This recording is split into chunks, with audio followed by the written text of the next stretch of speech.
Uncommon Echo, a short story by Neil M. Thorne.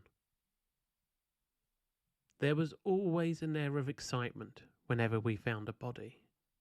Shards of pot and little trinkets are all well and good, and naturally have their place, but nothing quite connects you with the past than physical human remains. The ground survey predicted burials, but it wasn't until the brow of the first skull was revealed that it was confirmed. All other work on the site stopped as everyone came to watch the bones slowly being unearthed.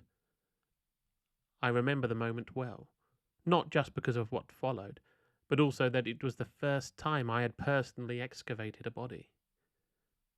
I was once asked how I would feel if my bones were one day dug up, to which I joked I likely wouldn't be around to care. This aspect of the job is essential, for without it, valuable insights into our early history would remain lost.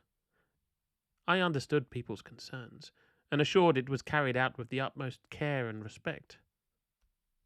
With all data recorded, she was lifted and taken to the lab for further analysis. From first observations, she appeared no older than her mid-20s, and from the condition of her bones had been in good health at the time of passing. The cause of death? A fatal wound to the side of the head, the skull quite obviously cracked. From the goods placed in the grave, she had been in the ground for over 4,000 years. After, work on the site continued as normal, but the next day the heads of the site were busy talking amongst themselves, and from their agitated state, it was clear something was wrong. The police arrived not long after, and we could only watch as the dig was cordoned off as a crime scene. We were told that whilst the skull was being cleaned, it was found that some of its teeth contained modern-day fillings, and, as a consequence, the implications were quite sinister. I was questioned, but could only tell what I knew to be true. The bones were historic, and my colleagues were all in agreement, but it was pointed out that both could not be true. Their investigation continued, but before long the results of the carbon dating came back, proving beyond a doubt their true age, and with such indisputable evidence, the police dropped the case. Before leaving, the officer in charge shared her confusion, because the fillings suggested the remains were recent. They had even tried finding an identity through dental records, but with no success.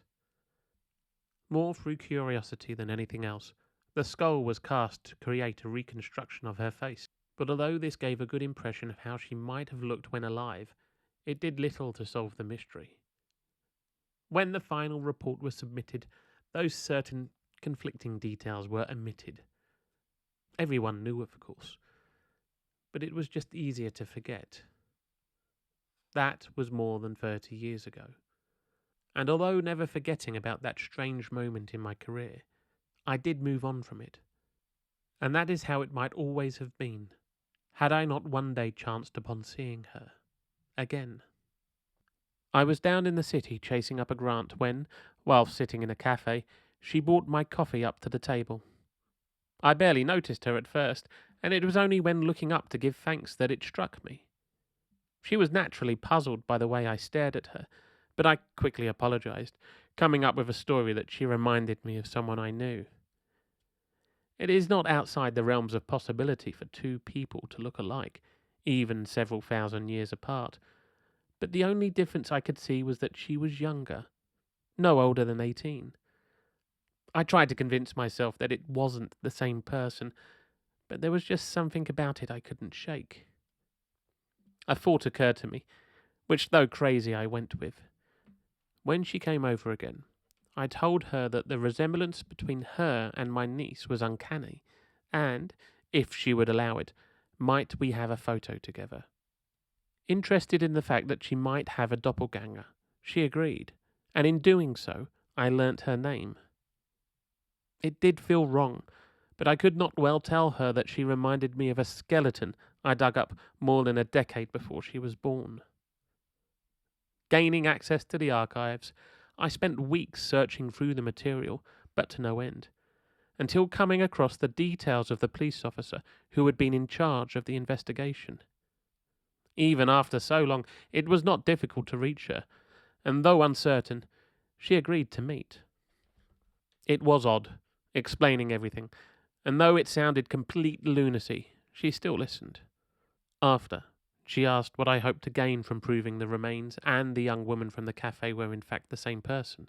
It was hard to give an answer, and she urged me to leave it, but foolishly I wanted to know the truth, and warnings fairly given, she agreed to help. It seemed almost too easy when she came back with the results. A part of me wanted her to say it was all a mistake, but she confirmed what I suspected from the start. The dental records, now a match, proved it beyond a doubt. Had she left it there, maybe it would have been enough. But having taken all the material from the dig, she hadn't just stopped at the one set of remains. There had been 8, including hers, and having checked them all, she found 2 matches with other people alive today. One was a man in his 20s, who I did not know, and the other was me. Once I held that skull in my hands, and wondered at a life now long forgotten. What would that younger me have done had he known it was his own?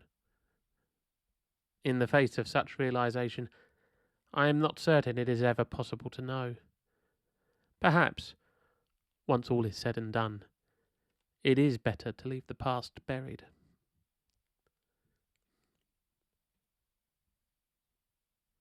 Thank you for listening, and if you have enjoyed this story, please feel free to like, comment, and follow for more.